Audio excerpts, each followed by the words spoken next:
एक रात सूरज बाबू अपनी पत्नी नेहा के साथ शादी की पार्टी से अपने घर को लौट रहे थे। रात ज्यादा होने की वजह से उन्हें कोई सवारी गाड़ी नहीं मिल रही थी। सूरज बाबू का घर मुश्किल से 3 किलोमीटर की दूरी पर एक पहाड़ी गांव में था। मुसीबत ये थी कि महीना सावन का था और ऊपर से जोरों की बारिश भी हो रही थी और उन्हें अपने घर पहुंचना भी जरूरी था। अतः उन दोनों पति पत्नी ने पैदल ही घर जाने का निश्चय किया। मोबाइल के टार्च की मध्यम सी रोशनी में वे दोनों आगे बढ़ने लगे। वे अभी थोड़ी ही दूर गए थे कि जोर से बिजली चमकी और बिजली की रोशनी में एक औरत का साया दिखा जो ठीक उनके सामने खड़ी थी। इस सुनसान सी सड़क पर रात के अंधेरे में अकेली औरत को देखकर उन्हें डर लगा और मन में तरह तरह के विचार आने लगे कि कहीं ये कोई चुड़ैल तो नहीं। खैर, जो भी हो देखा जाएगा।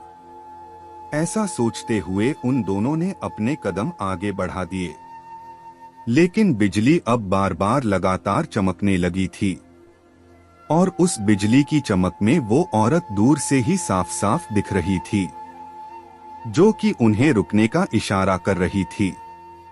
उसे देखकर सूरज बाबू की पत्नी की तो हालत खराब हो रही थी, लेकिन सूरज बाबू को अब लगने लगा कि ये औरत शायद कोई मुसीबत में है। सूरज बाबू जब रुके तो वो औरत उनसे हाथ जोड़ते हुए बोली, भाई साहब प्लीज मेरी मदद कीजिए। तेज बारिश और पहाड़ी ढलान होने की वजह से मेरी गाड़ी का एक्सीडेंट हो गया है। मेरी गाड़ी इस पहाड़ी ढलान से नीचे गिर गई है।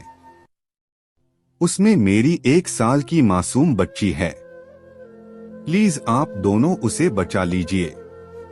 इतना कहते ही वो औरत आगे आगे चलने लगी और न चाहते हुए भी सूरज बाबू अपनी पत्नी के साथ उस अजनबी औरत के पीछे पीछे चलने लगे।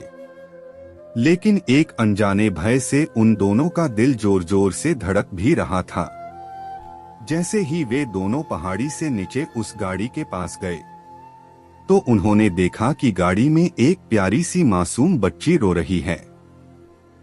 सूरज बाबू ने बच्ची को गाड़ी से निकला तो पाया कि बच्ची बिल्कुल ठीक है।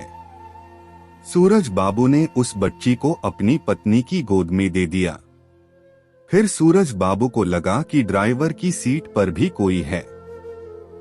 जब वो आगे जाकर देखे तो उनके होश उड़ गए, क्योंकि ड्राइवर की सीट पर वही औरत खून से लातपत होकर मरी पड़ी थी।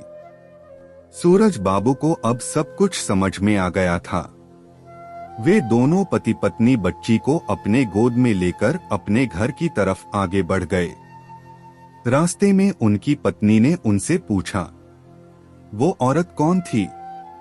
फिर वो औरत दिखी क्यों नहीं दी? कहीं वो कोई चुड़ैल तो नहीं थी? सूरज बाबू बोले, वो एक माँ थी, मरकर भी जो अपने बच्चों के लिए तड़पती है, वही एक माँ थी वो।